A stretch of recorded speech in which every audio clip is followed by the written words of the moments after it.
Aquí Octavo Mandamiento por Canal N, mi nombre es Jaime Chincha. Vamos a conversar a continuación virtualmente con el exministro de Educación Juan Cadillo a propósito de los despropósitos que se han cometido desde el Congreso de la República.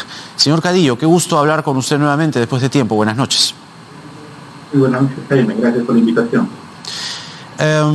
Yo quería comenzar preguntándole su opinión respecto a lo que ha ocurrido en el Congreso. Son varias cosas las que han sucedido, ¿verdad? Primero, tenemos la contrarreforma a la SUNEDU que felizmente el gobierno ha decidido observar, por lo menos así lo ha anunciado el presidente.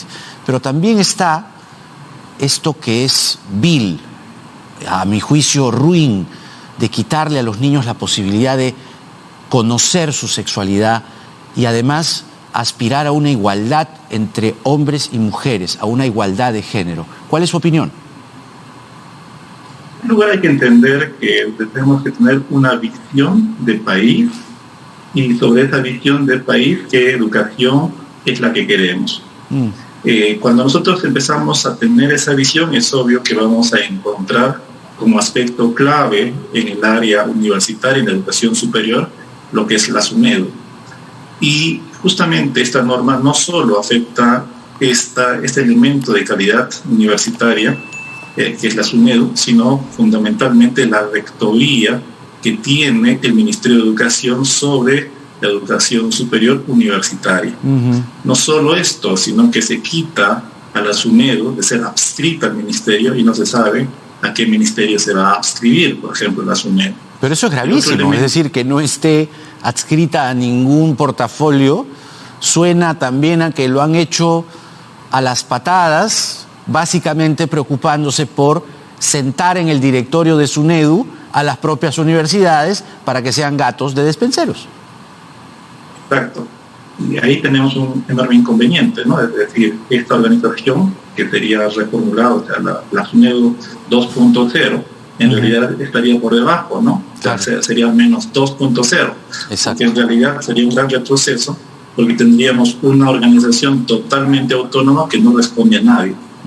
El tercer elemento que hay que alertar es fundamentalmente la financiación justamente de la mejora de la calidad universitaria. Por lo general, el Ministerio de Educación, a través de diferentes tipos de compromisos de gestión con las universidades, ha ido otorgando presupuestos para la mejora de la calidad de las universidades estatales. Este elemento también ha sido quitado. Por lo tanto, las propias universidades tendrían que ir al MEF a gestionar su presupuesto. Ahora, cuando se observa una ley, es, valga la redundancia eso, anotar, ¿no?, lo que el gobierno, el ejecutivo en este caso, considera que no debe pasar. Entonces, aquí viene el punto. ¿Qué es exactamente o cuáles son exactamente? Usted ya está adelantando algunos puntos, pero ¿cuáles deben ser exactamente los puntos que el gobierno no debe olvidar al momento de observar la ley contrarreforma? Fundamentalmente esos tres elementos, ¿no? Adscribir a la SUNEDU, garantizar que realmente la SUNEDU sea un organismo que responda a la política de calidad.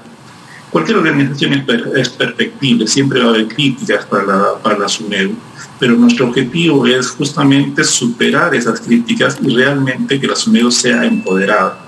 Hasta ahora la SUNEDU iba licenciando a las universidades, pero también dentro de su responsabilidad estaba el de acreditar y revisar el funcionamiento de las facultades. Oiga, pero la representación de las universidades públicas y privadas en el directorio de SUNEDU no debería sacarse de la ley.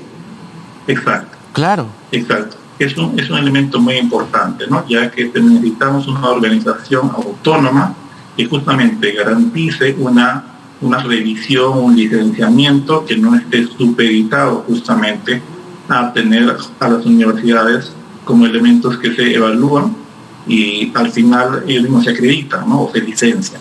Usted pasó por el Ministerio de Educación un tiempo corto, pero igual tiene usted, digamos, la experiencia de haber vivido en carne propia lo que es desde el Estado, no solo liderar la educación, sino enfrentarse a grupos que pretenden informalizar lucrar, solo lucrar con la educación. ¿Usted los distingue hoy aquí en lo que ha ocurrido con SUNEDU?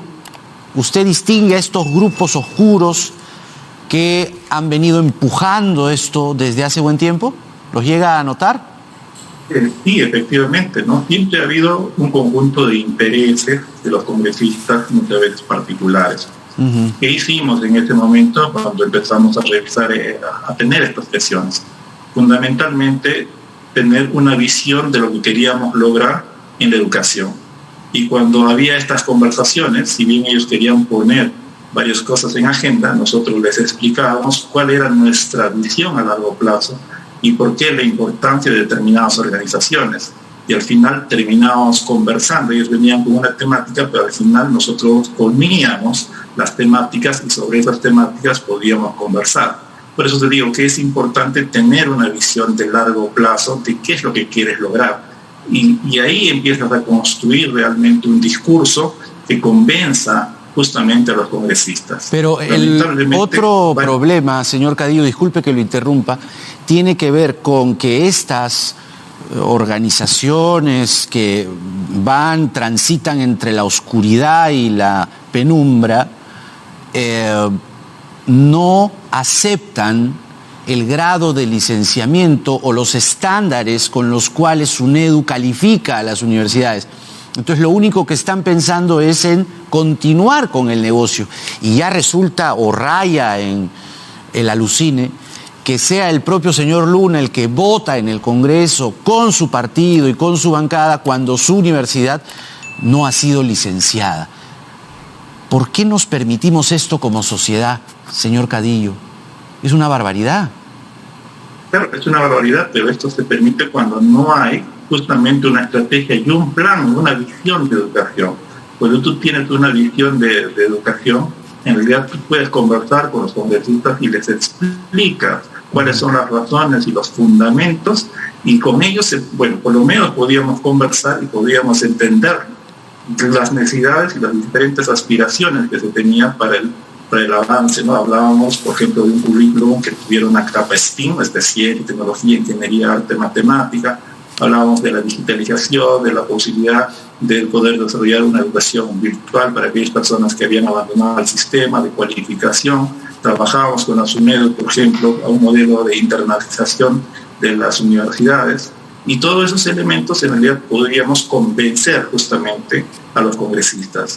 Y es justamente cuando tú tienes un plan que tienes que desarrollar, empiezas a encontrar aliados y vas con el sentido de convencimiento.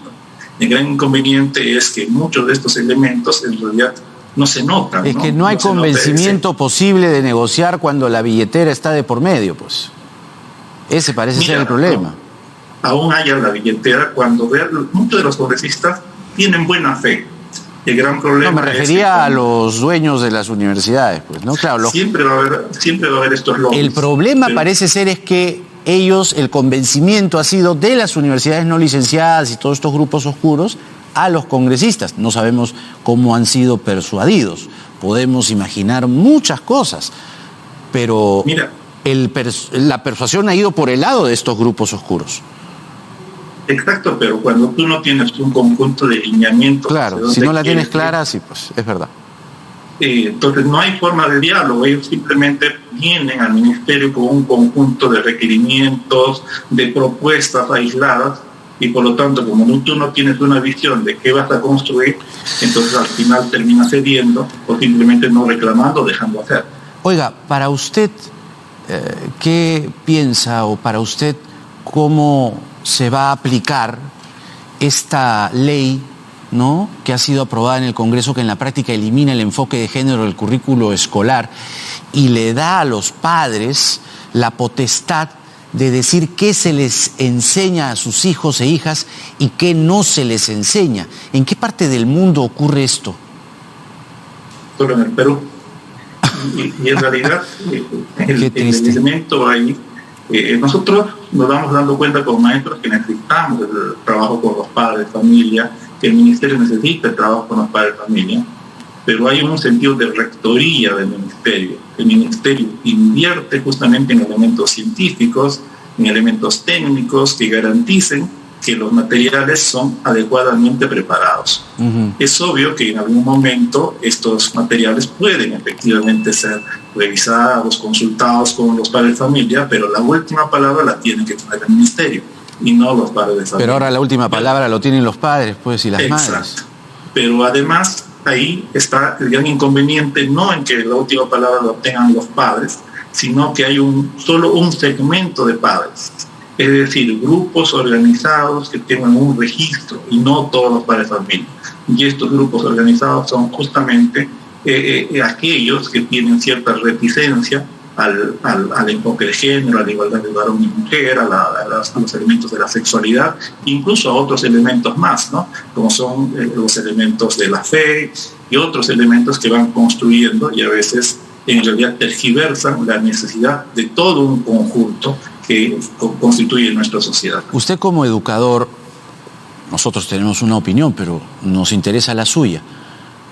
¿Cuán importante es que el enfoque de género permanezca en el currículo escolar, entendiendo las brechas, las diferencias que existen entre hombres y mujeres en sociedades como la nuestra, entendiendo los casos de embarazos adolescentes y hasta de niñas, cuando no tienen idea y no saben cómo, evidentemente son niños y niñas, defenderse de una situación así?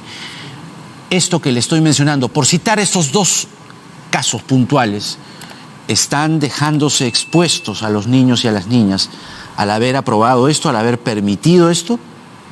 En efecto, eso es lo que está sucediendo o lo que va a suceder, ya que la restricción, por ejemplo, de material educativo es un elemento muy importante. ¿Sobre qué base va a poder llegar el profesor a sus estudiantes? Los materiales, los contenidos ayudan al profesor a desarrollar una pedagogía correcta o adecuada.